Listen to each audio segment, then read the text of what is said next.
If you grew up with an abusive or neglectful parent, and especially if you were the oldest child, you may have learned to dance around and do everything in your power to make your mom not be sad, including erasing your feelings and needs so that you could pour all your energy into that parent.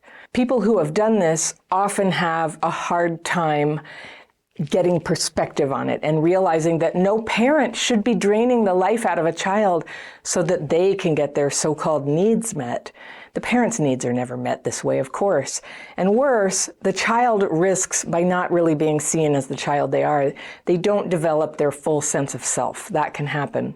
My letter today is from a man I'll call Michael, and he writes, "Hi, Anna. I was raised in a fundamentalist religion, and the pressure for mothers to stay at home, dedicate everything to creating perfect, obedient, faithful children in homes that are, quote, sanctuaries, didn't combine well with my mom's own cptsd that stemmed from her abusive father and severely disconnected mother." All right, I've got my fairy pencil. I'm going to be circling things I want to come back to. This is a longer than usual letter. I felt like it was necessary to read the whole thing, so stay with me. I'm going to circle what I want to come back to, and after we go through one time and see what's going on with Michael, I'll talk about what I see there and see if I can help. Okay. I spent most of my life thinking I was an unemotional, stable, consistent person. It's something my ex-wife said she loved about me, but I know now that I'm a super feeler. I like that. A super feeler that had those feelings literally beaten out of me. As a child, I felt things in a big way, joy, sadness, anger, you name it. But my mom, with all the pressures and trauma and pent-up desires she had, simply couldn't handle it. She'd scream, hit me, and literally lock me in my room for long enough that I'd start to panic and wonder if I'd ever get out again. And it was all done with a veneer of religiosity. Spare the rod and spoil the child. I'm proud of how far my mom came between me and my younger siblings. She always treated me differently than my siblings, always almost coddling me, even as an adult, and I'm certain there's a lot of guilt behind that. It should come as no surprise that I secretly stopped believing in anything religious around the age of 15, but as is the case with so many fundamentalist religions, the social pressure to conform is intense. So I continued to go through the motions until my 30s. That time included a mission to Brazil, a much too young marriage in which I didn't feel I could be authentic, and in which every want and need I had was steamrolled by my wife and the birth of 3 children and the loss of all but one of my friendships. My wife took my time with them personally, but didn't see her time cultivating relationships with her friends as a problem. Okay, so, all right. And then I had constant fear that I'd be found out, so I didn't stand up for anything. I don't want children, but I went ahead with it, because she did. We lived where she wanted, decorated the way she wanted, vacationed where she wanted, etc. And then my fear of being found out became a reality during a very stressful time at work when I returned to my office to find an email from my wife with the subject line, "I read your journal." Ugh. I had written in my journal that I didn't believe any of it, just in case one of my kids needed that in the future. I wanted there to be a record of what I really thought and felt. But I couldn't feel anger for that violation of privacy because all I could feel was terror that I'd be ostracized, that my wife would take our kids, and I'd be viewed as some horrible monster by the wider community. I talked it back. I said I'd keep going through the motions to keep us all together. I kept deferring everything to her, except when she'd spend money we didn't have. That's the only time we'd argue. I encouraged my wife to go back to school. I tried to get her to go back in large part because supporting a family single-handedly was taking its toll on me. I was stressed and I spent nothing on myself. It never seemed like enough for my wife. Eventually, she did go back to school, and shortly thereafter, I was diagnosed with a debilitating chronic illness. My work was accommodating and allowed me to work from home, and I admit I was unpleasant company. I felt like my future had been stolen from me, and I was bitter, but more than that, I was afraid. My wife vanished from most aspects of my life. She'd drive off first thing in the morning and leave me to work, get kids from school, help them with homework, make dinner, spend time with them, clean up, take care of our diabetic daughter, etc. And when she was home, she'd be locked away in the bedroom, quote, working on things. I was terrified that she was leaving me, that I'd be sick and alone.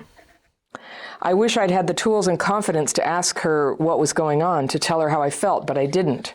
My cptsd brain just told me to do everything I could to keep things going. But I couldn't even be upright for more than 20 minutes before symptoms and pain forced me to get back to bed. I didn't sleep at night because I was in pain and because I was the diabetes caregiver, and we couldn't afford a glucose monitor. So I'd be up checking blood sugar and giving snacks and insulin multiple times a night, and my health kept declining because of it. My wife was never home. Sometimes she'd be gone until the wee hours of the morning and wouldn't reply to texts or answer calls. I had no idea where she was, and when I'd ask, I'd be met with accusations of being controlling and told she was, quote, with a study group or working on a project. She left the religion we were in, but didn't tell me she was done. Instead, she let me continue to keep my promise to go through the motions and get the kids ready and take them to church for months, making an excuse to stay home alone before she finally confessed she was done too. My feelings for her slowly diminished until one night our daughter needed insulin. It was 1 o'clock, and my wife was who knows where. I couldn't see properly and my hands were shaking because my symptoms were so bad, and all I could do was repeatedly stab myself with the syringe while trying to draw up insulin because I was in such sorry shape. I threw the syringe across the kitchen and collapsed, sobbing, to the floor. After what felt like forever, I stood up, dried my tears, got a new syringe, and decided I just needed to not care where my wife was or what she was doing. I had to emotionally let her go to stop feeling the pain of abandonment. I managed to give my daughter insulin and went to bed, but I was still terrified of being sick and alone, so I didn't confront my wife nor end the relationship. This is getting too long again, but eventually I connected with a woman I'd sort of known in high school. She reached out because she had a lot of the same symptoms as me and had questions about one of her kids who was clearly showing signs of being diabetic. I coached her through those frightening and stressful early days of having a diabetic child, and we talked every day to figure out insulin and carb doses and ratios and to provide encouragement. As she found her way around diabetes care, I expected our conversations to become less frequent, but instead they switched to talking about all sorts of other things. It was the first time I felt like I'd been able to truly be my authentic self with anyone because there was no romantic interest. We were both married, and there was no pressure for me to pretend to be anything other than who I truly was. We talked about our childhood traumas, religion, parenthood, music, everything, and she started encouraging me to take charge of my health. She gave me confidence that I could do and be more, and I did. It was agonizingly painful, but I worked with a physical therapist and managed to get to the point that I could do almost everything I needed and wanted. I still have bad days, but this friend was a literal lifesaver. Things sometimes got flirtatious on both our parts, but we did reel things back every time. I could tell she was dissatisfied in her relationship, and she confided she didn't believe in our once shared religion anymore either. It was going around. But it wasn't my place to be a romantic partner when we were both married, even though it was clear we both had feelings for each other, even if it was a trauma bond. Actually, that's not quite the right word for it, but I'll explain later. We still talked, but it was clear that things needed to cool. So after a year or so, it became less frequent and less personal.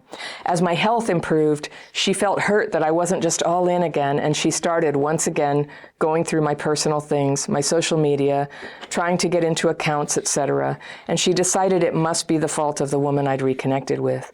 She confronted me, and I was embarrassed that things had gotten flirtatious, but I told her the truth. My friend had done what I expected my wife to do, see me through the most difficult time of my life. Despite crossing the flirtation line, it had never gone beyond that. My wife sent a scathing, threatening message to my friend, and we stopped talking altogether because she was terrified an unfounded accusation might make it to her husband or other family members. My wife and I spent 2 years in couples therapy, and I started seeing my own therapist. So much made sense to me, and I was relieved to find my relationship with money, the only source of our direct confrontation in our marriage, was healthy after years of being told I was controlling and tight-fisted. I learned that what I'd been seeking since I was a child was safety, but with one exception, had never felt like I could be my authentic self with anyone, so I was sabotaging myself. We worked on communication. Yeah. There it is. We worked on communication, and my wife seemed shocked the therapist focused on her behavior more than mine. I'd never been able to express wants or needs, and now we were being told to try it. It was fine in the therapist's office, but at home, if I tried it, I'd be met with accusations of not loving my wife or only wanting to be with my now absent friend, or being mean or greedy. 2 years after starting couples therapy, on our 15th anniversary, my wife messaged me from another room in the house to say she didn't want to do anything to celebrate because she thought my newfound ability to express my needs was a sign that I was just going to leave her. I went downstairs to talk to her, and after hours of tearful conversation, we decided it was time to split. She couldn't trust my intentions, and she was right about me not loving her. I was trying to love her, but I didn't anymore. There was far too much hurt. I canceled the flowers and the dinner reservation. And we started working with our therapist to figure out how to navigate this with our kids. 2 years later, splitting was the best thing I've ever done for myself. And my older 2 kids have both confided they can see how much better things are, even though changing houses every week is hard. I'm renting the basement apartment from my parents, which I loathe, but it's affordable and nice to have a place that can expand to the full basement to provide spaces for the kids when they're here. I've started my own daily practice and have found a great deal of peace in non-religious Zen Buddhism, and I'm currently fixing up the house we shared that she's still in. To get it on the market so we can split the equity and fully separate our finances and assets. I do sometimes feel like a pushover. She's getting $2 of every $3 we collectively make. I gave her my whole tax return this year to help her cover what she owes, etc. I've come to terms with the possibility of being single in perpetuity, and I have learned to turn my fear of being alone into a love and appreciation of my solo time. I do get lonely still, but I do have my kids every other week, and that's both intense and a blessing. I set up some dating profiles a year ago, but recently deleted them both because I wasn't having any luck, just a couple of catfish and a few half-hearted conversations in all that time, and felt like I was looking for somebody so I wouldn't be lonely rather than looking for a true partner. I eventually decided to be vulnerable and wrote a post on Facebook apologizing to old friends for my absence and basically saying that I wanted and needed more in-person friendships. The response was painful. 2 people replied. 1, a realtor, wanted to get together and talk opportunities. Oh, God. The other was a woman I'd gone to high school with who had expressed romantic feelings, but who was too unstable for somebody like me if I shared her feelings. I feel like I need to rebuild my circle of friends before I'll be ready to get back into dating, but I'll be 40 this year, and I have no idea how somebody my age does that. While I'm doing better health-wise, the spoon theory of chronic illness is real. And it's hard for me to commit to things, especially if they're physical, like hiking, helping people to move, etc. And I find myself sinking back into chronic illness and despair when I have to cancel. My best friend and I are still in touch, but he lives almost 2 hours away. And his wife left him a few years ago with 2 young special needs kids, and he was diagnosed with MS shortly after. Gosh. So I find myself supporting and helping him instead of asking for support in return. Any advice you can give on where to go from here would be greatly appreciated. I feel like I made so much progress the last few years, but I feel like I'm stuck again and I don't know how to proceed from here. Thank you so much, Michael. Okay. Wow. I read the whole letter because I was so moved by your story that culminated on that kitchen floor of giving up and throwing that syringe of insulin. And oh my gosh, I'm so glad you picked yourself up again. I'm so glad you're out of that sick relationship. And I have some thoughts for you, Michael. So you give me this background that you had an abusive father and a severely disconnected mother. And I'm just going to call you on it.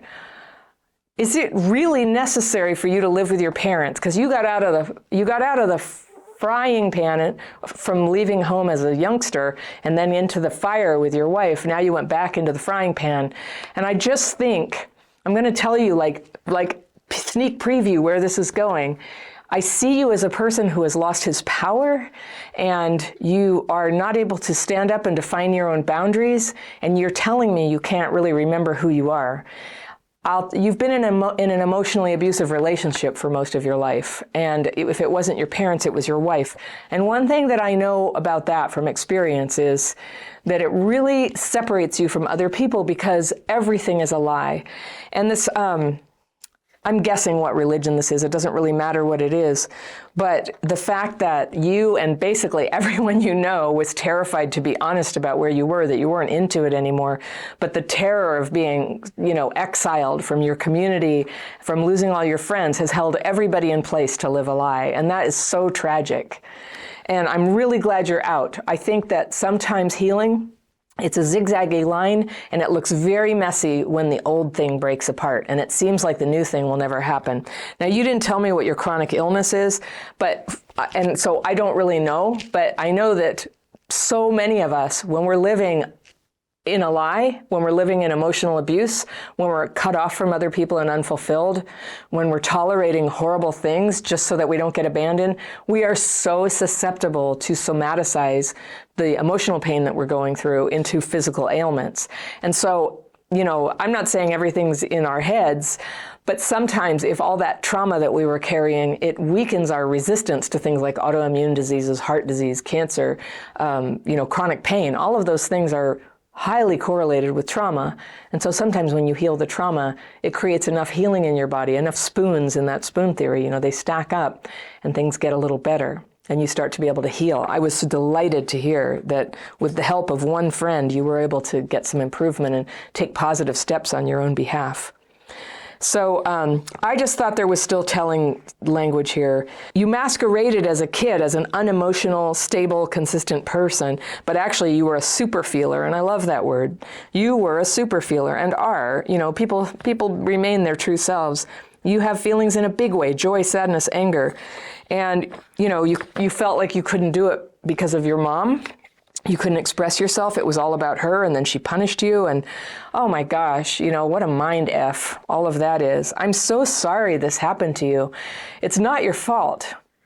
But there's this phenomenon. So first, I want to tell you about this book, Michael. And for anybody watching, there's a book that I really admire. I think it's helped a lot of men, and it's called No More Mr. Nice Guy. It's by Robert Glover. And it's an incredibly astute, detailed book about what it's like when a man has found his coping mechanism in trying to make women happy at all costs, and how alone and emasculated and unhappy and stuck and sick and sad and angry that can lead a person to be. So it's a really powerful book. I really encourage you to check it out. And it was recommended to me by a young man in my life who thought that I would want to know about this for men. And I bring it up often. No More Mr. Nice Guy. And there's this concept that the author has there of a symptom of being a nice guy in a bad way is that you're monogamous with your mother. So this thing where you're proud of her that she was nicer to other people after you, but then she coddled you. She coddled you, and she had guilt, and you stopped believing, and you pretended you were religious for her sake. It's like the two of you had this, maybe well-motivated, but very sick dynamic of abuse and not being yourself, and then you got pushed into a much too young marriage, and you had kids for your wife. You kind of went right to the next woman who ran your life and who ran you with anger every time you deviated from her wishes. We're going to have kids. You didn't want them, but she did. You had to live where she wanted, decorate the way she wanted, vacation where she wanted. And at a certain point, I will sort of respond to a person. You're 40 years old, okay? So you're old enough now to stand up to somebody. I totally understand trauma wounds, that you're working on it, you're trying. But I'm just saying, it is in your power right now to never again let somebody dominate your life like that. We all compromise with partners about things, but that means two ways, right? And having kids is way too big a thing to do when you didn't want to do it. And that is something that people need to be on the same page. So you kind of got coerced into marriage, coerced into being some person you're not. And then she just sets about this emotional abuse. I read your journal. She busts you no longer being religious. Turns out she's not religious and lying to you. She's just lays all this stuff on you about your female friend, your emotional affair, basically, which, you know, obviously is wrong in marriage, but also so understandable in the situation you were in that you would have a friend. I'm glad you had a friend, honestly. It's amazing that you didn't cross the line with it. But what's interesting is how angry and scared it made her when her staying out till the wee hours, you'd have to really like run a truck over me to convince me she wasn't having an affair, like the full-on affair, not just the emotional kind. It sounds like there were lies and lies upon lies under the carpet at your house. I'm so glad you're out of that house. So yeah, she got very distant when she started working. She started her own thing. And I know if she wrote me, I would have sympathy too. She got pushed into this life too, that she didn't have a chance to really form for herself. She was doing the script and she was pretty angry about it and she took it out on you. And I'm sorry about how sick your daughter has been and how hard that is and not being able to afford the glucose monitor. My gosh, I'm so sorry having to get up all night with your chronic disease and being on your own. And I just empathize a lot because I've been on the kitchen floor, so to speak. I've been in the bathtub in the middle of the night and the crying and the, being so alone with something overwhelmingly hard to deal with and scary and life-threatening.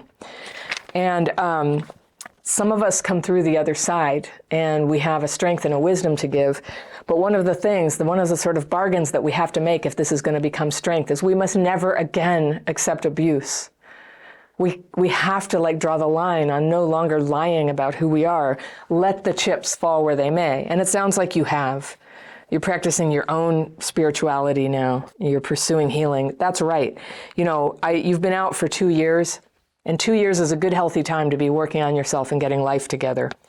But here's what I notice, Michael. Here's what I notice. You're living with your parents. You're giving your wife most of the money. You gave her your tax return. I'm just wondering, why are you guys not legally separated so that your money is yours and her money is hers with a legal agreement for how the kids are to be supported and cared for? I'm wondering about that because as a divorced parent myself, I know how vulnerable a parent is when there's not a clear divorce agreement in place and custody agreement in place. Like anything can happen. And this thing where you just kind of pour your life out for the sake of some angry woman, I just can't help but notice that you're doing it again. And you don't like living with your parents, and sure, it's affordable, but is it not time to stand up on your feet? Many, many, many divorced dads with kids have worked, they have an apartment. It may not be the nicest apartment, but they have an apartment and there's a decency and a goodness to the energy, like a wholesomeness to the energy, because nobody is controlling you or running your life. You are free to blossom and evolve as the person you truly are, the beautiful person that you are without the abuse. So it's bumpy. And I know there's transition times, but may I encourage you to get your own place, not under the umbrella of any of the people who have ever abused you. Getting abused in the past, it really is a miracle how we figure out how to survive anyway. And I am not an advocate that everybody has to cut off contact, but I do think that remaining dependent, entangled, and also hemorrhaging our resources unfairly, more than is necessary to the abuser, is a symptom. It's a symptom.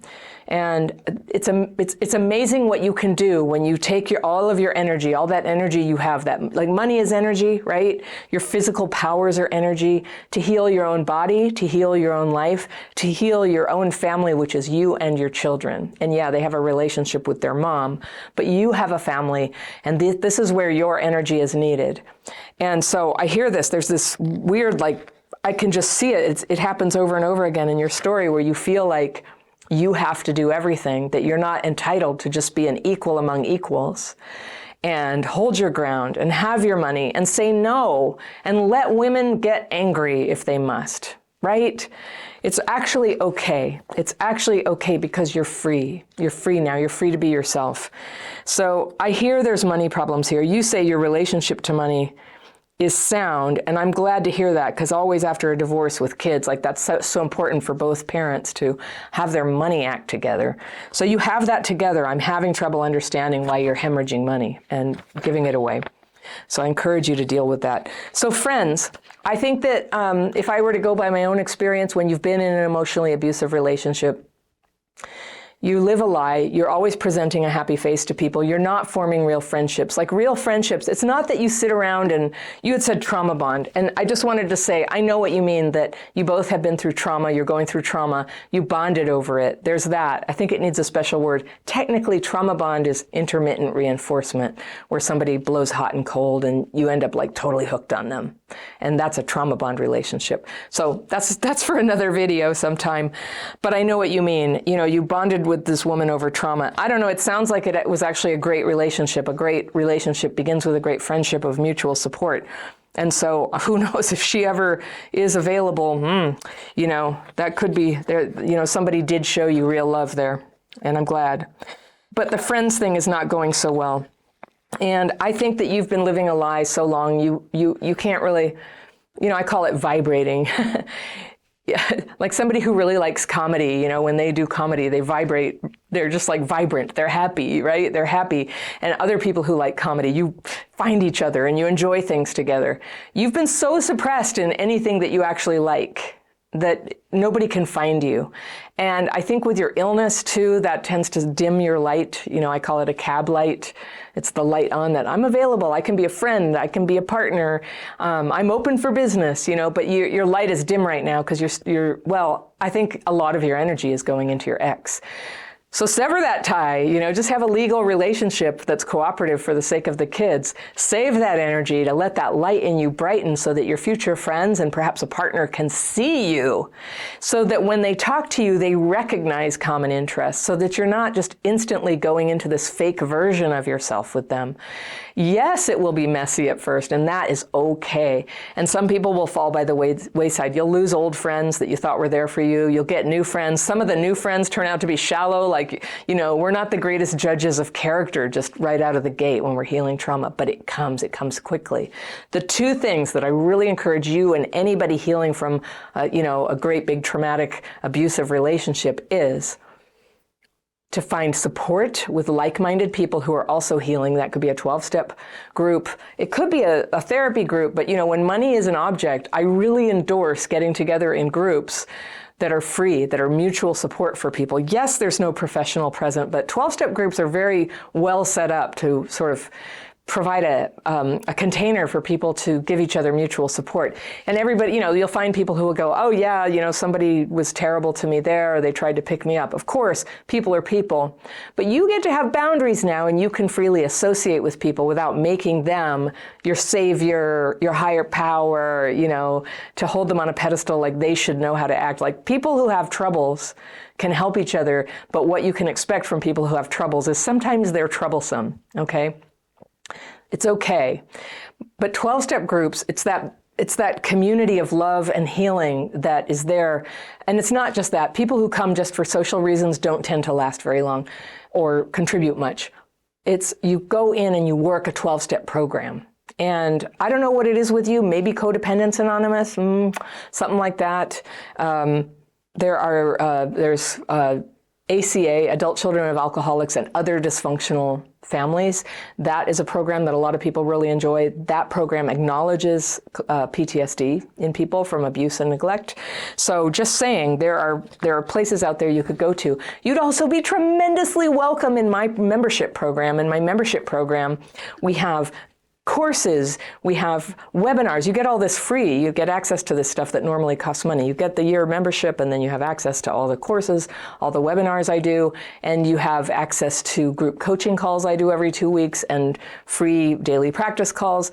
And I teach this thing called the daily practice. If you do nothing, if you don't want to spend a penny, come take this free course I teach, because it helps you to see and name the feelings, the negative feelings that are coming up, and just let them go downstream. They just move on downstream, not pushing them down, not pretending they don't exist, not making them a problem in any way, but just naming them. There it is.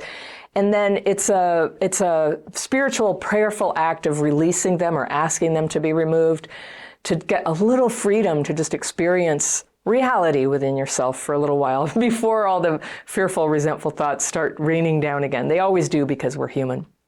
So it's a little way to just have some hygiene in your mind in the dark corners of those thoughts, everything's bad, I'll never make it, I can't have friends. That stuff gets on paper, get a little space from it, and then you have a little new idea. You find a power growing within to take action. You get an inspired sense of, what makes sense for you to do. Where are your friends? Then, when you have less of that going on, the bag of cats, as I call it, when you do make a friend, then hanging out with you is cheerful, relaxing, uplifting, meaningful, and not just, one stressed person getting together with another stressed person and relating about the hardship of it all. That counts, but I know what you're looking for is something to carry you to the next level, and that is what friends can do. We do it for them, they do it for us. So I really encourage you, community and tools that work for you. You can't make people respect your boundaries, and you can't make them care about what you need. People ask me all the time, how can I make that happen? And I totally understand why you would want to be able to do that, but my answer is that you can't. And for people who grew up with abuse and neglect and who, as a result, have to teach themselves as adults how to interact with people, how to set boundaries, what to do when someone doesn't respect your boundaries, it seems like the problem is other people. And, sometimes, yes, it is other people. For example, when they attack or violate another person or steal from them. But a lot of the anger and frustration at other people that you might go through around boundaries is really caused by a misunderstanding about what a boundary is. So let's talk about that. Now, a lot of people ask me how they can get loved ones to better honor their boundaries, how to get them to be more sensitive about their cptsd symptoms, for example. And it's totally normal and appropriate to want that kind of support and respect, but I'm going to say something very tough love here. You can ask a person to understand you and what you need, and you can even ask them to help you avoid getting triggered. But they are not under any obligation to do any of that. It's optional for them. That doesn't mean they don't care about you, and it doesn't mean they don't support you. And in fact, when they give you space to notice your own trauma reactions and to work on those inside yourself, sometimes that is the most loving and supportive thing they can do. And I'm going to tell you why I say that, even though you may have been told a lot of things like that you have a right to people respecting your boundaries, even when your boundaries are extreme, even when you're acting out of a hurt place inside. I don't actually think that's a right. It's your right to ask for what you want, for what you think would be helpful. But trying to force other people to help you manage your trauma reactions isn't fair, and it isn't going to work. In fact, it's a form of control. And everyone in our lives has the right not to be controlled by us. You have the right to ask, and you have the right not to spend time with people who don't go along with what you're asking for, but they have the right to be themselves. Now, someone who cares about you might be willing to change the way they do things if you ask them, but they might not. And PTSD thinking will tell you that someone you love, who you're attached to, who's doing something that bothers you, owes it to you to change. But I want to teach you why in any situation where you're not actually restrained, these people aren't actually doing anything to you. They're being themselves, which you may not like, but they're not preventing your healing. Okay, right now you're thinking, what? This is Anna going off the ledge here. But that's what I'm saying. When people do their own thing and give you space to work on your own triggers and learn to calm your own PTSD symptoms, you then have an opportunity to learn the only thing that really works or can be sustained, and that is self-regulation. When you're regulated, you have choices. And one of your choices, if you don't like what someone's doing, is to not be around them.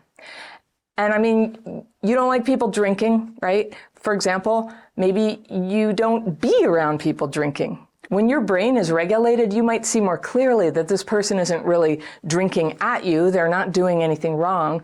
Or you might see they're really a jerk, or they're a bully, or they drink too much.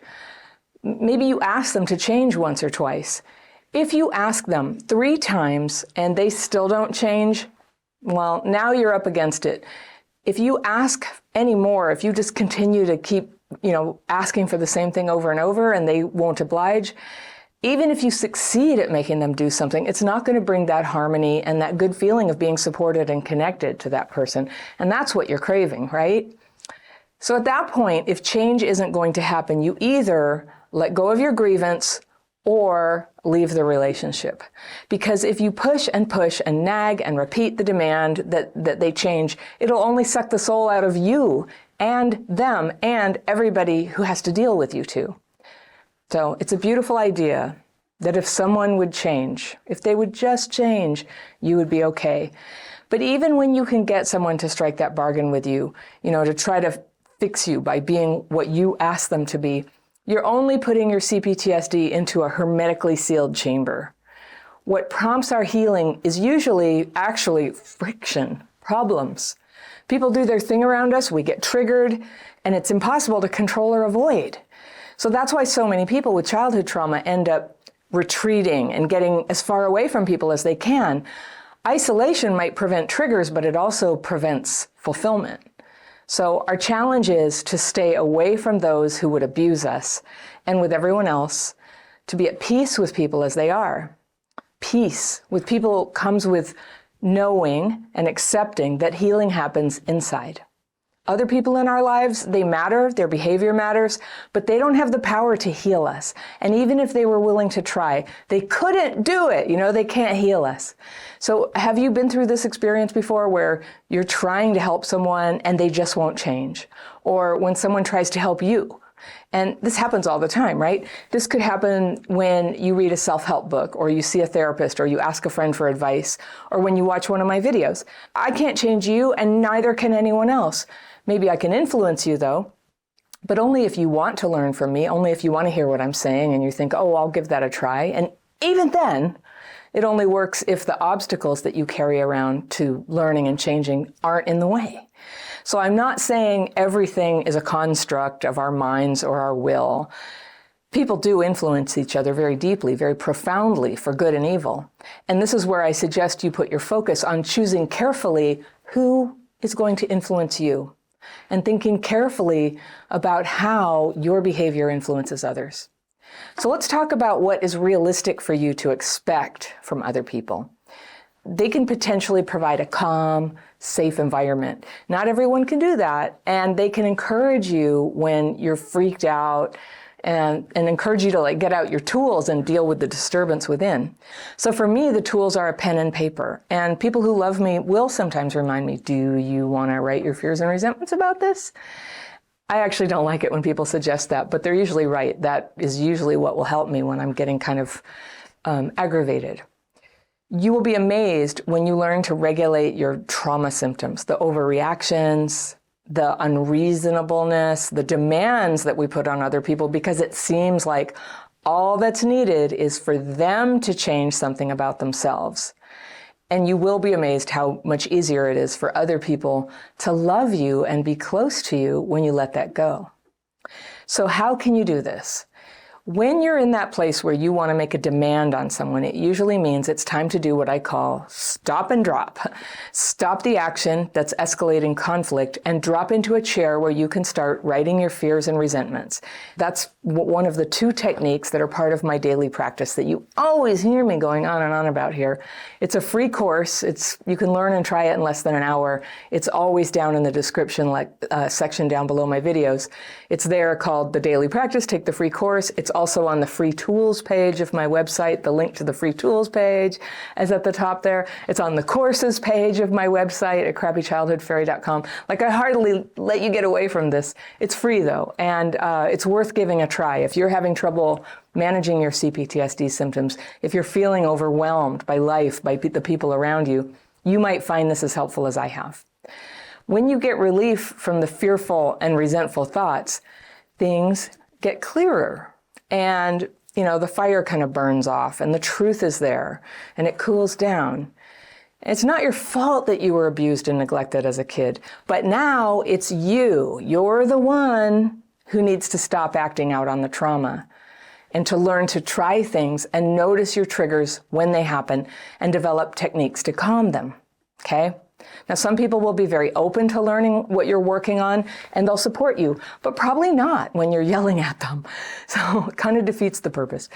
So how do we do that? How do we get neutral like that? You'll hear me say this a lot. It helps if you don't talk about it. When you're triggered and you know it, pause. Your thinking is getting dysregulated. And if it's anger, then by definition, that dysregulated anger is going to feel unreasonable to other people. It's an argument waiting to happen, and you'd be better off not having that argument. If you have to argue, just say to yourself, I can do it later. Later is better when you're regulated again, when you can choose your words and not just have them fly out like daggers. Now, this would be crazy talk if there wasn't, in fact, a way to get regulated, but we can do that. And it starts with owning the problem, not blaming other people that we feel that way, not with our words, and not in our minds, right? Because healing can really move forward when we can just recognize, oh, I'm having a reaction. And then this is the hard part. Resist the urge to say a lot about how you're feeling. You can say something like, oh dear, I'm having one of my reactions. Hold on a sec while I get myself sorted out.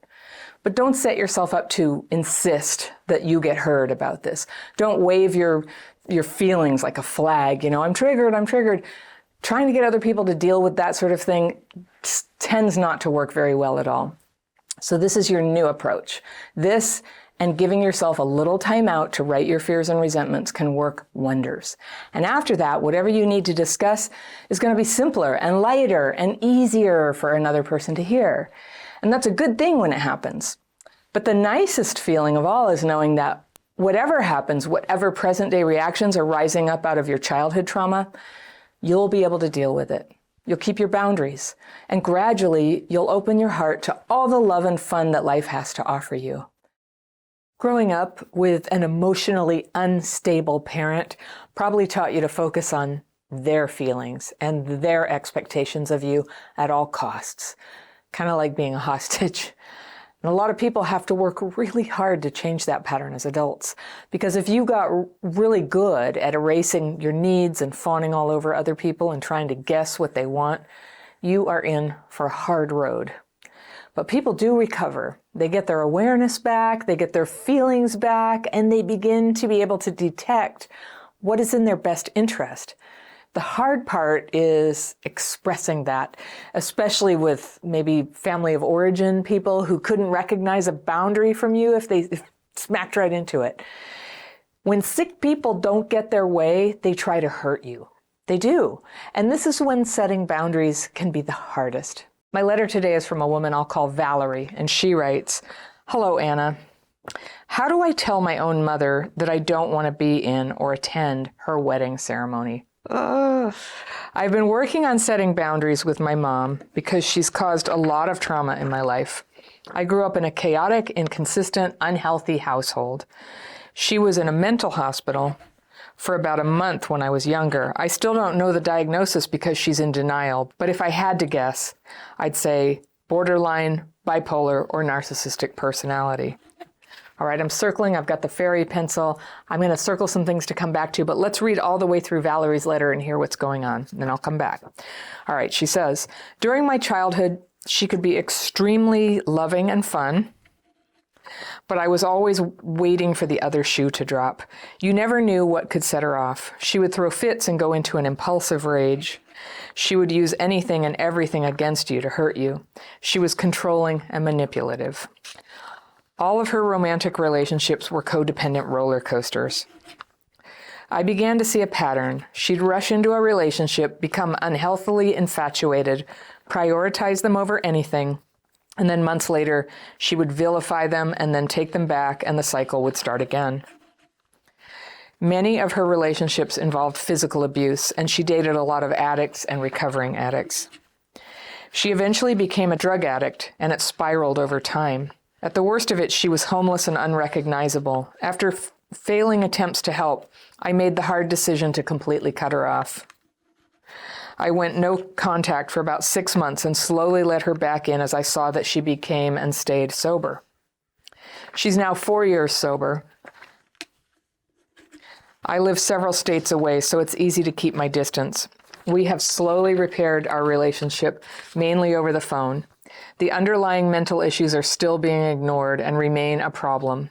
I dread visiting because her behavior can still be manipulative, controlling, and unpredictable. I can't rely on her because I never know when she will snap and use anything and everything against me to hurt me. After getting sober, she continued rushing into relationships. She married for her 5th time after 3 months of knowing him. She took him on a trip to meet me, and then they were divorced in less than a year. I feel forcefully subjected to it all. As if I have to accept these strangers into my life just to have a relationship with my mom. It's exhausting. Every Christmas, it's a new guy, and sometimes their kids. I have nothing against these people, but it's my mom putting me through all of that that's the problem. This year, she's found a new guy and is engaged for her 6th time. This time, she's planning an entire wedding ceremony and reception. She's buying a wedding dress, renting a venue, inviting 50 people, the whole 9 yards. She asked me to be a bridesmaid. I'm to the point that I don't care what she does. I just hate being expected to have meaningful relationships with these strangers when I can't even trust how long they'll be around. I don't think I want to go to this wedding and pretend to be happy when it's only a reminder of how inconsistent and screwed up my childhood was. So now I only have a few months to decide whether or not I will suck it up and go to the wedding or break the news that I'm not going. Both options sound terrible. I don't want to hurt anyone's feelings by not going. I want my mom to be happy, just not at the expense of my sanity. For a lot of my life, I was subjected to my mom's craziness without a choice. And now that I'm an adult that can choose, I'd rather not be a part of it. Another factor I'm considering is it might cause gossip amongst my distant family members if I don't go. I don't think they know the whole story. I just want to figure out the best way to handle this without setting off a landmine because I know my mom will be upset and try to guilt trip me into going. How do I tell my mother that I don't want to attend? Okay, Valerie, I think I can help. What a hard situation. What a drag. You are so right. Bad options all around. So which bad option do you do here? All right, let's go through and I'll tell you what you said. You're working on setting boundaries with your mom. That's where you are right now in your healing. You're learning to set boundaries with somebody who can't deal with boundaries. But you do it for yourself, regardless of how she feels about it or does it. You set the boundaries that you would like to have. So she's caused a lot of trauma in your life. I get it. Chaotic, inconsistent, unhealthy household. She was in a mental hospital for about a month when you were younger. You still don't know the diagnosis because you say she's in denial or whatever, but she doesn't talk to you about it. And I think that, her getting sober is very interesting, but the thing is because she's not talking openly about the difficulty or acknowledging what happened and how crazy it's been and how it looks like the same thing. Yeah, she's not there yet, but sober, that's good that she got sober. I'm just happy for her. I know, it doesn't solve your problem, but it's kind of amazing that anybody does that. And you said you were guessing it's either borderline, bipolar, or narcissistic personality. Can you have all those things? Maybe so. But what it reminds me of is the description of a borderline, and that can be really difficult. So we don't really need to know other people's diagnosis. I think sometimes it helps because then you're like, oh, it's a thing. And whatever it is, it does sound like a mental illness. It sounds like a serious trauma wound, combined with a mental illness that's a lot more than cptsd, that's for sure. Thing is, though, people, we do know they can't help it. So I like your attitude. You seem to actually be free of judgment of her. It really is just about what you want to deal with. I'm so proud of you. I'm so proud of you. It'd be easy earlier, and maybe you had this early in your healing process, where it's very captivating to get into the whole story and try to convince somebody you told me barely anything. I totally get the picture. And I just admire your minimalism with that, your lack of indulgence in the sad story. You're dealing with it as a fact of life and a problem with boundaries and what shall you do. So I love how you're handling this. I think you're doing great. All right. So her romantic relationships are codependent roller coasters. And there's a pattern. She rushes in, infatuated, prioritizes them over everything. Then she vilifies and then takes them back, starts again, and there's often physical abuse and addicts and recovering addicts. That is so rough. That is no situation for a girl, for a kid to grow up in. I'm so sorry. I'm so sorry. You're setting boundaries now. You're doing great. I understand.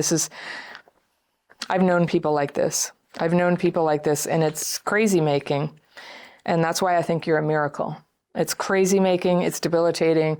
It just takes away your ability to think or reason. And it just sounds like she's at large. She's not doing whatever can be done about this. The thing about borderline, like bipolar, there's a medication you can take. Borderline kind of maybe, narcissism, not really. So it's so sad. It just sounds like a situation that's not likely to change. I think sometimes when people with this kind of thing, like getting older, like it reduces the sex drive and hopes of having children or anything like that, and that begins to simplify the problems and not have like myriad new problems. But maybe that it might not get any better than that, but you never know. The sobriety could have an impact at some point. I'm not trying to talk you into having hope or staying connected. I'm just musing about her, trying to get a feel for this person of like, does she deserve for you to override your own boundaries, to help this sixth wedding be happy for her? Actually, that word deserve, I never like it. Like, everybody deserves to be loved.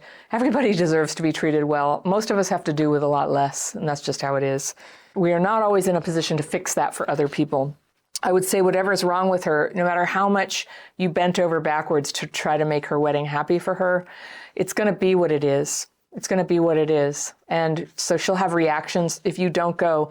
Yes, setting a boundary for her kind of person, setting a boundary will usually set off emotional fireworks.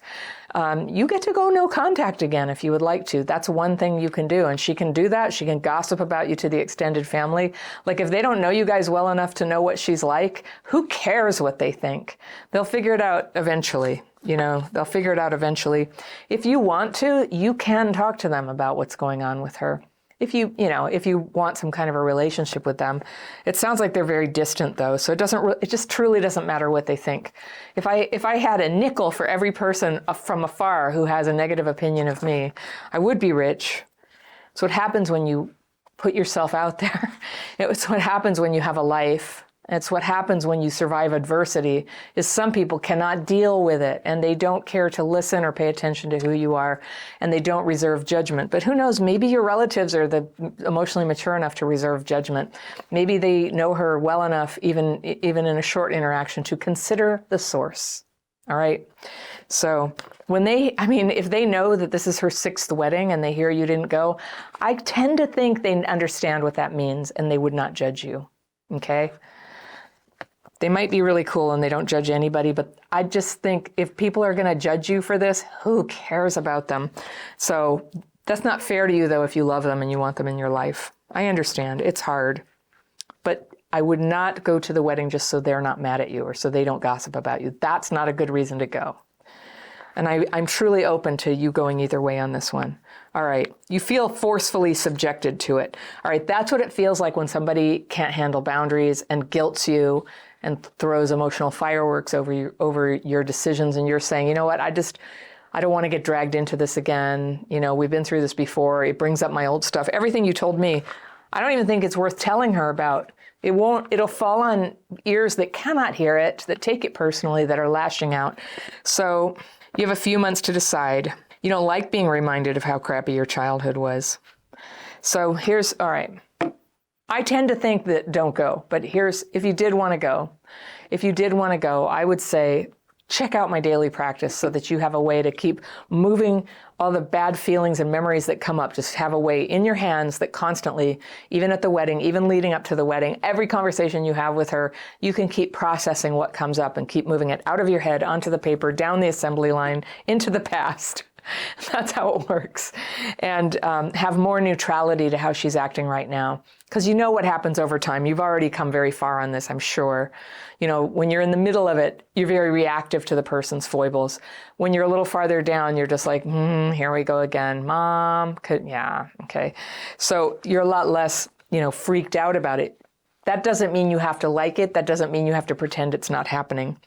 However, there's a certain etiquette for weddings. that at weddings, you don't go, it's not the place to bring up anything or to try to dramatize that you're kind of there, but you're not taking any of this. It's not the place to do it. Like if you can't go there and basically just kind of act like it's a happy day for her, don't go. and you truly don't have to do that. I get it that it's important to her. Like in her mind, this is really it. This is really the one, and she wants you there. I get it. Like that's her reality, and it will feel to her probably like finally she gets it right with somebody, and you weren't there, and it's so terrible. But you know the drill. You know the drill. I'm just going to tell you, you are not responsible to make this feel okay for her. You're not responsible to act any way that you don't feel. But if you don't feel good, don't go. It's not polite to go to somebody's wedding and let them see on your face and your aloofness that you're not happy. That's not cool. It's better not to go. And if you need to, cut off contact for a period of time. Give it a year. She'll be single again. It'll be over. I don't know. Does that mean? Maybe. But it just sounds like it's a very dramatic situation that's not going to resolve. And of course it affects you. And I'm really proud of the recovery that you have. And I know it's a complicated question. If only it were so simple as you just cut off people who trouble you and then you can recover. It's not really so simple, is it? You know, it's your mom. It's your roots. It's where you come from. So it's possible sometimes to set boundaries and not have it be forever, and not, you know, that these boundaries are renegotiable by you as things go forward. Maybe you have more neutrality toward her. Maybe her continuing sobriety, she gets a little more perspective on things and has a little bit more capacity. I kind of don't think that's where it's headed, but it's worth giving it I don't know, you know, I'll put it out there. That could, if that happens, that would be a way that the whole dynamic could change. But the way this dynamic is definitely, it is like dragging around a weight when you're trying to recover. And if you're not there yet, I mean, you sound pretty far along the way, but sometimes what recovery is saying, I'm not going to do this anymore. I just don't want to. I like how I feel when I don't participate in this stuff. And then, okay, so then if you don't go and you're going to feel guilty, again, daily practice. I'm resentful at myself because I have fear. I should have gone to the wedding. Fear I'm so mean. Fear her feelings are hurt. You get these feelings on paper. Some of them may end up becoming quite focused and serious for you. Some of them, they just go downstream like leaves. It's nothing. You don't have to know what are the important thoughts here, but you start processing the distress thoughts that come up using this tool. And if you can, getting support from other people who use this technique, who listen to you and just keep validating good, you know, keep moving forward. And sometimes your answers come to you. With less fear and resentment, the answers come to you. And I can just really hear in your situation, I'm just support you either way. I could see either way. And I guess with that, I'll reassure you that whether you don't go or you do go, and it's going to be hard either way, right? That's okay. It's okay that it's hard. It's okay that you do something regrettable. Like you can live with that too. It'll be okay if you regret whatever decision you make. So just pressure off now, Valerie. Like, it's okay. You've been through enough. You can play this by ear and see what you decide. Okay, I hope that helps. A lot of people with childhood PTSD were fed a steady diet of denial. Bad things were happening, and even if the parents weren't doing the bad things, they were incapable of noticing that something was terribly wrong, and they didn't protect you, and that would have injured your ability to see things now as they are, to read the room, to understand where people are coming from when they say one thing but do another.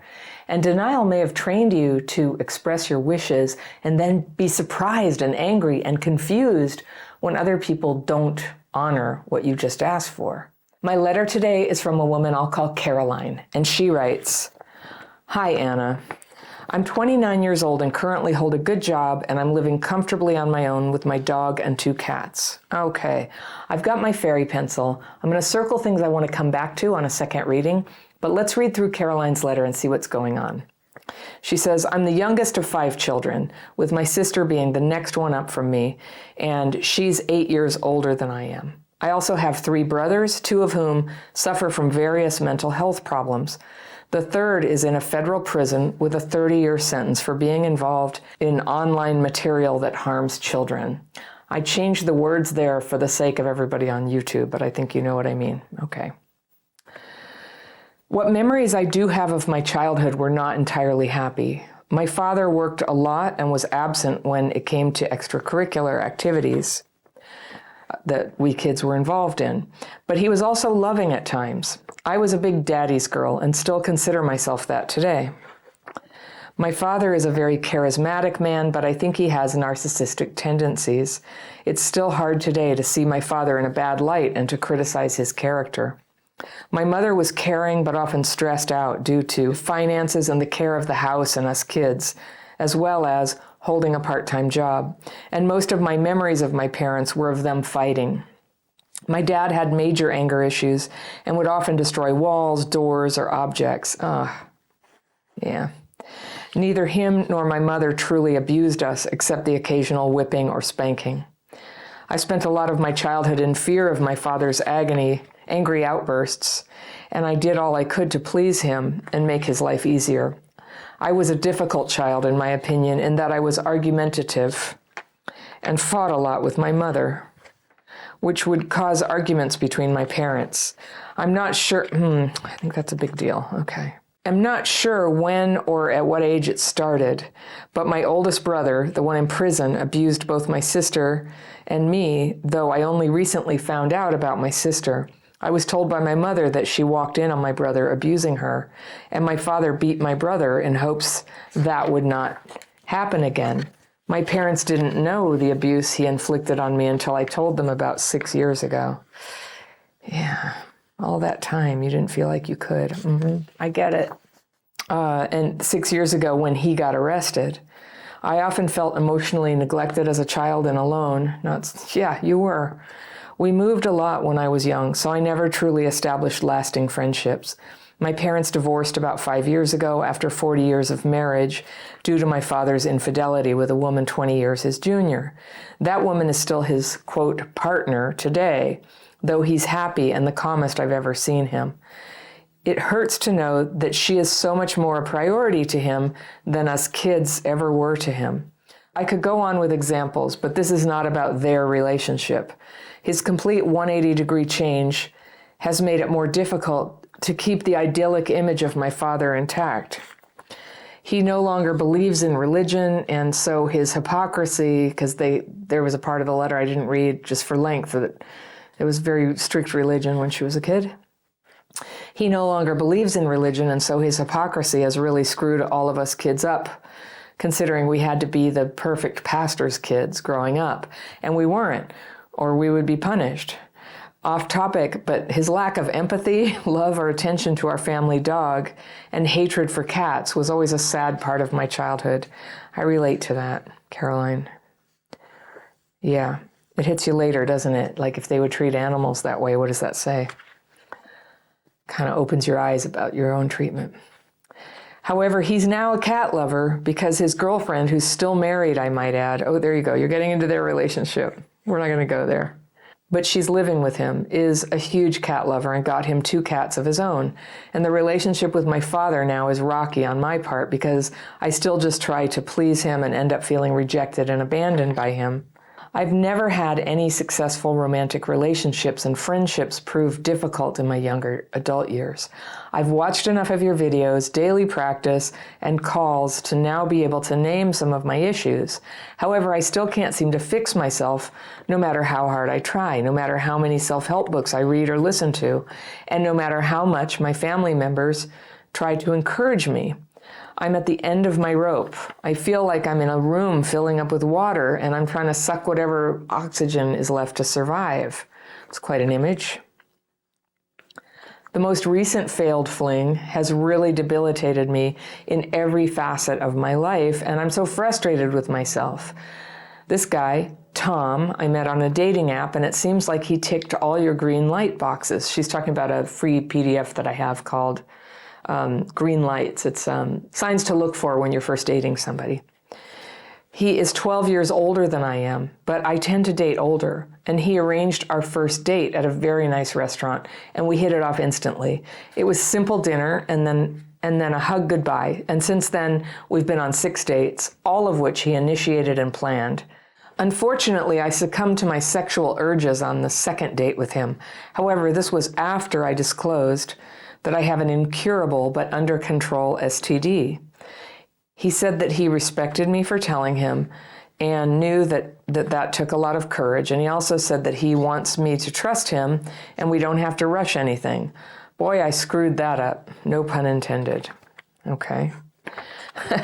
I get it. I noticed since talking with him over the past month that he's not a big texter or communicator. But I chalked that up to his age and his personality. I didn't think much of it since he always reached out to me to see if I wanted to get dinner or go somewhere, even if it was after 2 days of silence. Well, fast forward to last Wednesday, he texted me saying, "Hi, my LA buddy is in town this weekend, so I'll be hanging out with him, but would you like to go out to dinner with him and his girlfriend next week? She gets in on Monday." And I replied with, "Sure, that sounds fun. Just let me know what day you guys decide." And he then liked the message. And I didn't hear from him again until Friday when he asked if I was free to grab dinner that evening, which was unexpected, but I agreed. We had a really nice evening and I could feel I was starting to really like him, but I was saving the "what are your expectations" talk for the next date. But it's like he could smell it on me. The next day, Saturday, we didn't talk much since he was hanging out with his out-of-town friend and his brother. And he did send me a selfie of all of them hanging out, which I replied with a nice sentiment. And we had a really brief small talk. And then out of nowhere, complete radio silence for 3 days. Until I broke that silence with a text and said simply, "Hi, how are you?" With which he replied 3 hours later saying, "Hey, sorry I missed your last text the other night. I'm cool. Just getting ready for family coming and stuff. How are things going with you?" And per my dad's advice, I like that your dad is helping you with this. I just replied with, "I'm doing well. Looking forward to seeing my family tomorrow. Hope you have a nice weekend." He loved my message, I guess a little heart, and said, "Hope you have a good weekend too. Enjoy the time with your family." And that was it. I haven't heard from him since then. Anna, I'm so baffled and have every emotion running in me that I'm driving myself mad and to self-harming. Uh-oh. Can't have that. I just don't understand how he can show such interest and then so easily ghost me out of nowhere, especially after we had such a nice time together just days before and he wanted me to meet his friend. I can't seem to think about anything else no matter how much I try to stay occupied. Why am I so stuck in this cycle that I can't seem to break? Why am I so distraught over a guy I barely know? Please help. Much love from Caroline. Okay, Caroline, I got you. Now, if you've watched a lot of my videos, I know on some level you know what I'm going to say, and you did catch it. You said you succumbed to your sexual urges. So you have cptsd, it sounds like, and when you have sex, you attach to somebody even though it's only the 2nd date. And just like neurologically, like I know this experience, we can't help it. Our mind just races ahead and constructs a relationship where we can land and feel at home. And it's something that we really are looking for and anticipating in our lives, but you cannot make it on a 2nd date. You just can't. And so when you're wondering like, how could somebody ghost you after everything being so nice? It's like, okay, I'm going to tell you something. It's called dating. Now, I don't agree with ghosting. And your letter to me came after it had just been a few days. So I don't know if you heard from him since then. But basically he liked you and then something happened that changed his feelings. And that is almost always going to happen for one or both people who go on a date or two. It's almost always going to happen. Like you don't just date one person and live happily ever after. It takes time getting to know some different people. And then it really takes time to get to know one person. So I want to tell you, the purpose of dating isn't to, fill up your loneliness, even though it's kind of hard not to hope that it will do so, right? But you have to keep in mind what it's really for. It's to get to know people who in the future might be the one that you want to be with in the future. but you're not with them in the beginning. And because you're not with them, I don't think it's consistent with the values you've expressed here to be sleeping with them. Dating is a getting to know you thing. It's what it's for.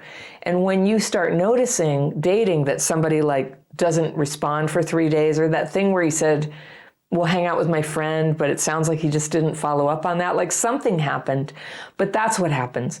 Did somebody else walk into his life from the past, or some new person?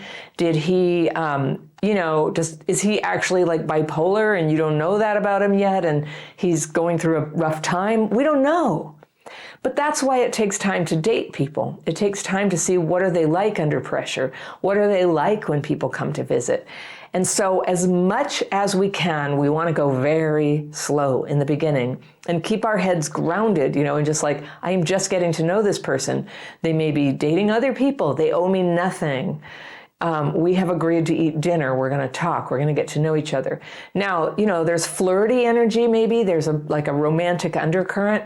But if you have childhood PTSD and what you told me about your growing up, and I really could see where the pattern was set in the way you grew up.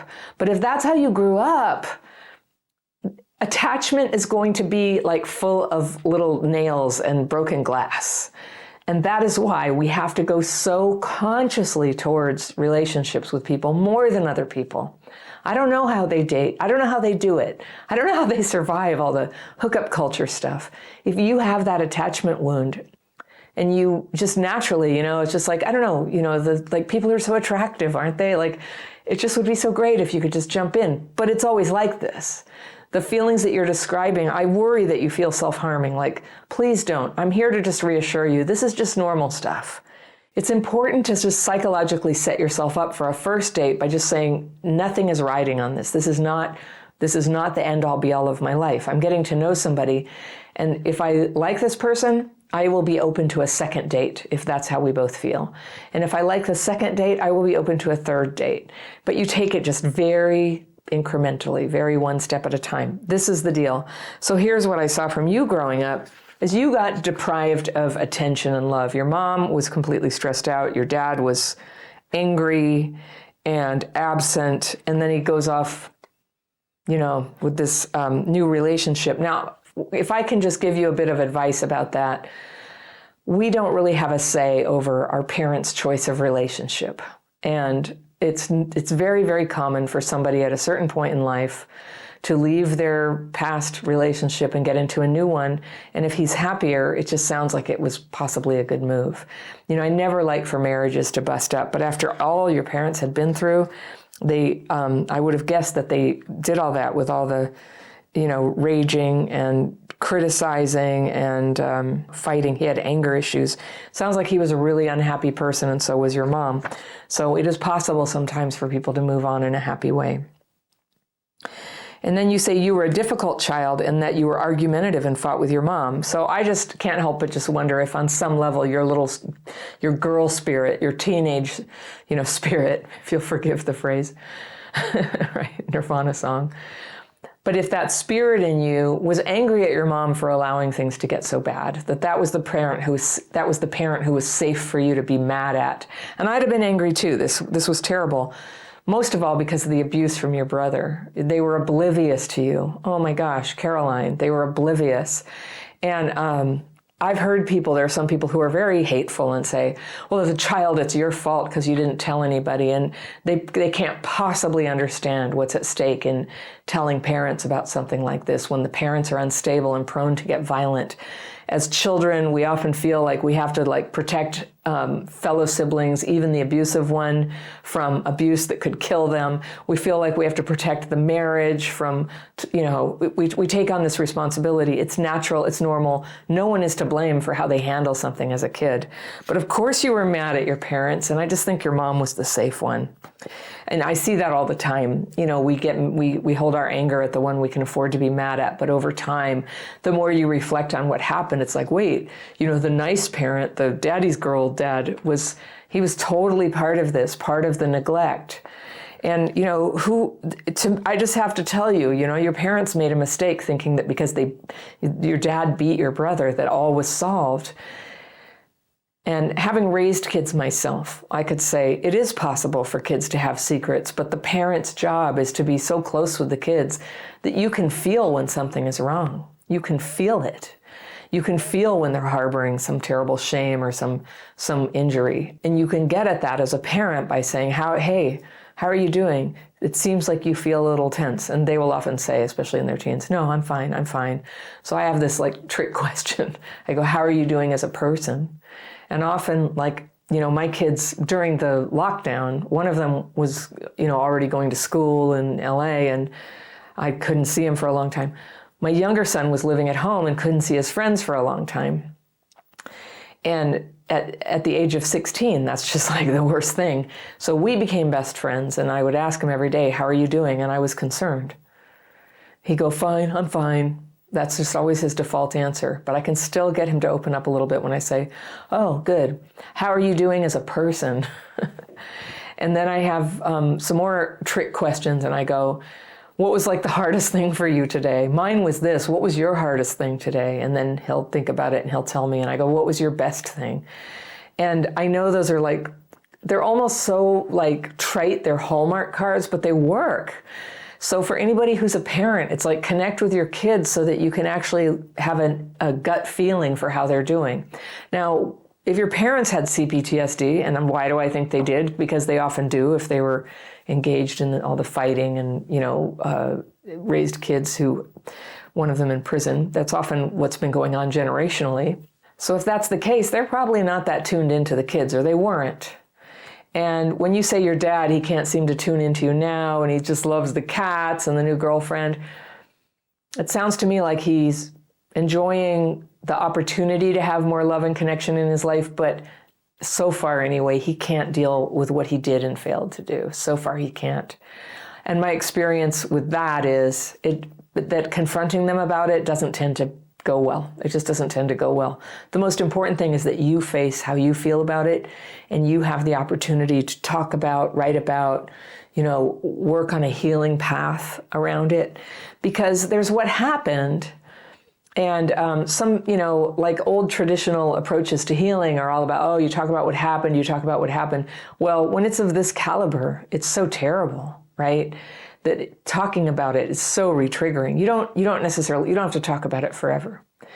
You can start to work on the symptoms it's causing, and that's what you're describing right now, is not having very clear boundaries about, first, what do you want in a relationship? What do you want? And then only dating people who meet those criteria, and giving the dating enough time and oxygen and open communication to find out, are they on the same page with you about what you want? Just because a guy is really nice to you and interested in you and calls you for several dates doesn't mean that he's interested in the same end result for that relationship. And so everybody gets to want what they want, and our job is to have communication with them. So you might want to take my dating course. You were saying you did the daily practice and the calls and stuff. Come take the course. You know what else? Come be a member. And when you're a member, you get access to all my courses, but we have that community where a whole bunch of other people are going through similar things, and people support each other. And I can't stress enough, alone, we can't always make rational decisions about relationships. Together, we can. And if you were to be like in our membership community in the secret Facebook group, somebody will say, I don't know what to do about this relationship situation. There's men and women there.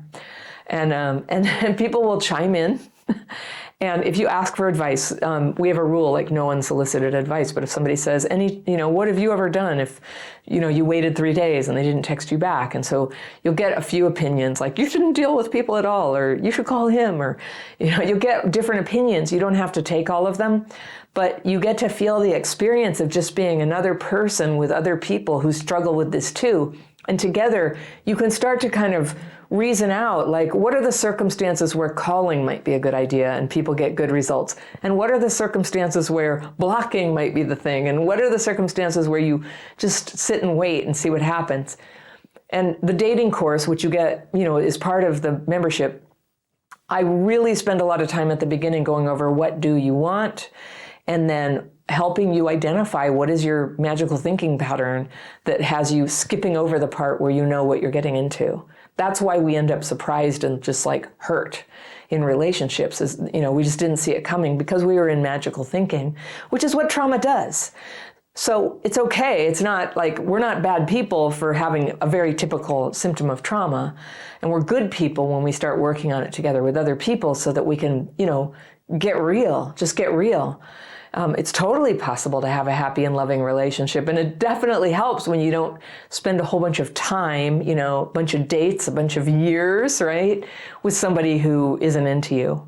And the thing is, when you're in a relationship that's kind of dreadful and hurtful and always disappointing or even demeaning to you, it takes something away from you.